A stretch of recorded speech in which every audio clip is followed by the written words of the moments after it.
Good morning, students. Now in this lecture, as you can see, the topic of discussion is storage classes in C programming. This is a topic in Unit 3 of Lucknow University syllabus for C programming. So let's start. What are storage classes? A storage class, as you can see, it represents the visibility and location of a variable. It tells from what part of the code we can access a variable. A storage class in C is used to describe the following things. That is, what is the scope of the variable? What is the location where the variable will be stored? What will be the initial value of the variable? That is, what is the value with which the variable will be initialized? And what will be the lifetime of a variable? That is basically scope of the variable. Means कब तक वो variable accessible रहेगा, कब वो out of scope जाएगा, that is when the variable's lifetime will get over.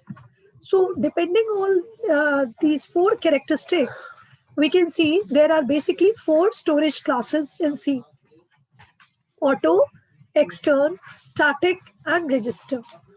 Now with auto, the purpose of auto storage class, it's a default storage class. किसके लिए?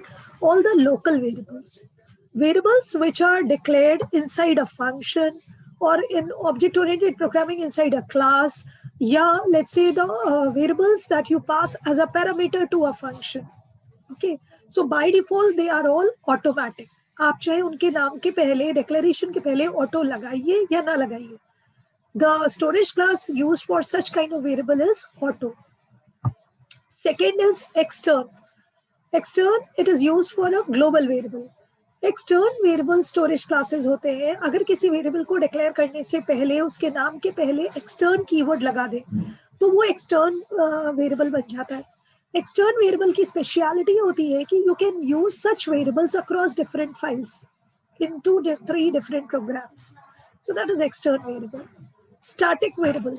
Static variable, as you can see, it is a local variable which is capable of returning a value even when the control is transferred to the function call. We'll look when we'll go into detail of all these storage classes. Key static variable are variables which retain their values in different function calls. That is, it's ऐसे समझिए, अगर एक function है उसके अंदर एक variable a है जो कि static है और उसको हम 10 से initialize करते हैं और फिर a की वैल्यू प्लस प्लस करते हैं, तो नेक्स्ट टाइम जब इस बार तो a की वैल्यू 11 हो जाएगी, फिर नेक्स्ट टाइम जब हम कॉल करेंगे इसी फंक्शन को तो वो 10 + 1 11 हमेशा नहीं दिखाएगा. वो अगली बार 12 करेगा, फिर उसके अगली बार 13, फिर उसके अगली बार 14. तो हर बार ही आप a की वैल्यू इंक्रीमेंट कर रहे हो, वो उस वैल्यू को रिटेन करता है between different function calls. Auto variables के केस में ऐसा नहीं होता. अगर हमने स्टैटिक कीवर्ड नहीं लगाया है वेरिएबल डिक्लेरेशन से पहले इनसाइड अ फंक्शन, तो वो वेरिएबल जब उसको प्लस प्लस या उसकी वैल्यू को आप अपडेट करोगे, चेंज करोगे प्लस या माइनस करके, तो नेक्स्ट टाइम जब उसी फंक्शन को दोबारा कॉल करोगे तो फिर वो दोबारा से उसको रिफ्रेश करके उसमें वैल्यूज को अपडेट करेगा. वो रिटेन नहीं करेगा अगर वो ऑटो है. रिटेन तभी करेगा जब वो as a static variable declare किया गया. So that is a difference between auto and static. Auto static and extern में क्या डिफरेंस है? स्टैटिक और वैसे तो लोकल वेरिएबल्स के लिए कीवर्ड यूज होता है जहाँ पे आपको वैल्यूज को रिटेन करना होता है, जबकि एक्सटर्न जो होता है वो ग्लोबल होता है. ओके, ये लोकल नहीं होता. Extern variables are always declared outside any class और a function. Next is register. Register type के जो वेरिएबल्स होते हैं, it is a variable which is stored inside a register. Register मतलब कॉपी बुक्स वाला रजिस्टर नहीं, register memory. We all know when we were doing memory hierarchy in computer fundamental, सबसे बड़ी size में हार्ड डिस्क होती है जो CPU से बहुत दूर होती है मेमोरी. हार्ड डिस्क के बाद आता है रैम. रैम का साइज सीपीयू से थोड़ा कम होता है. फिर आता है रैम के बाद कैश मेमोरी. कैश का साइज रैम से भी कम होता है and it is more closer to CPU when compare to hard disk RAM और when you do comparison of hard disk RAM and cache. और कैश से भी छोटे साइज में होती है register. Register is the memory part which is inside the CPU. Okay, तो वहां पे अगर हम वेरिएबल को स्टोर करवाना चाहते हैं तो हम रजिस्टर टाइप बनाते हैं. कैसे? वेरिएबल डिक्लेरेशन से पहले रजिस्टर कीवर्ड लगा दीजिए. फायदा क्या होगा? एक्सेसिबिलिटी बढ़ जाती है. कोई ऐसा वेरिएबल है हमारे प्रोग्राम में जिसको हमें बहुत फ्रीक्वेंटली यूज करना है, तो we will make it register type. It's something like जैसे सुबह हम कॉलेज पहुंचते हैं, तो कॉलेज पहुंचकर हम सबसे पहला काम करते हैं अपना पेंसिल बॉक्स निकाल के बाहर रख लेते हैं. क्यों? क्योंकि पीरियड कोई भी हो, लेक्चर किसी भी सब्जेक्ट का हो, हमें पेन एंड पेंसिल की जरूरत तो पड़ेगी ही पड़ेगी, बिकॉज नोट्स हमें नोट डाउन करने हैं. सो सबसे ज्यादा फ्रीक्वेंटली यूज होने वाला ऑब्जेक्ट क्या है? Pen and pencil. तो वो हमेशा हमारी डेस्क पे रहता है. It we keep it handy, जिसके लिए हमें बार बार बैग से चीजें निकालना ना पड़े. बुक्स कॉपीज का क्या है? जैसे जैसे पीरियड्स चेंज होंगे, हम एक बुक को वापस रखेंगे, दूसरी बुक को वापस निकाल लेंगे बैग से. Okay, because we have a limited space to work on, the desk space. So वो हमारी रैम है, तो रैम पे हम हर समय हर प्रोग्राम को नहीं स्टोर कर सकते. रैम पर वही प्रोग्राम डिसाइड करता है जो अंडर एग्जीक्यूशन है, बाकी सब हार्ड डिस्क में रहते हैं. That is my bag, school bag. But pencil boxes एक ऐसी चीज है जिसको कि हम हमेशा अपनी डेस्क पे रखते हैं, फर्स्ट पीरियड से लास्ट पीरियड तक, क्योंकि हमें उसको हैंडी रखना है. ओके, बिकॉज उसका हमें फ्रीक्वेंट यूज है.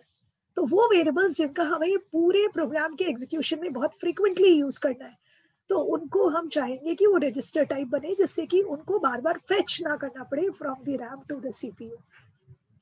Understood? So that is the working of register type variables. ये तो शॉर्ट इंट्रोडक्शन था. Now in this lecture I will be talking about two of the four type of variables. First we start with automatic variables. Auto इसका short form होता है. Automatic variables are allocated memory automatically at runtime. The visibility of automatic variable is limited to the block in which they are defined.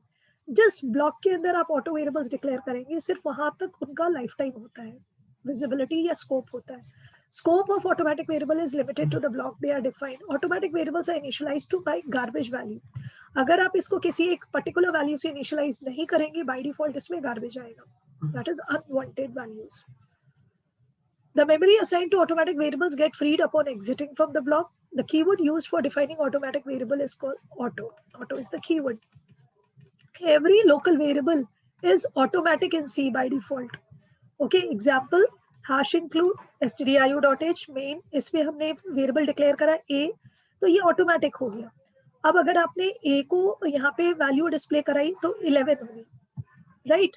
फिर उसके बाद printf के अंदर block आया, a दोबारा से इनिशियलाइज किया 20. अब यहाँ पे आपने जब a की वैल्यू प्रिंट की, तो ये 20 3 बार प्रिंट करेगा, क्योंकि ये री इनिशियलाइज हुआ. इसका स्कोप इसके अंदर तक है, मगर a की वैल्यू इस ब्लॉक के बाहर आप जब डिफाइन करेंगे तो वो 11 प्रिंट करेगा. That's it. Then is static.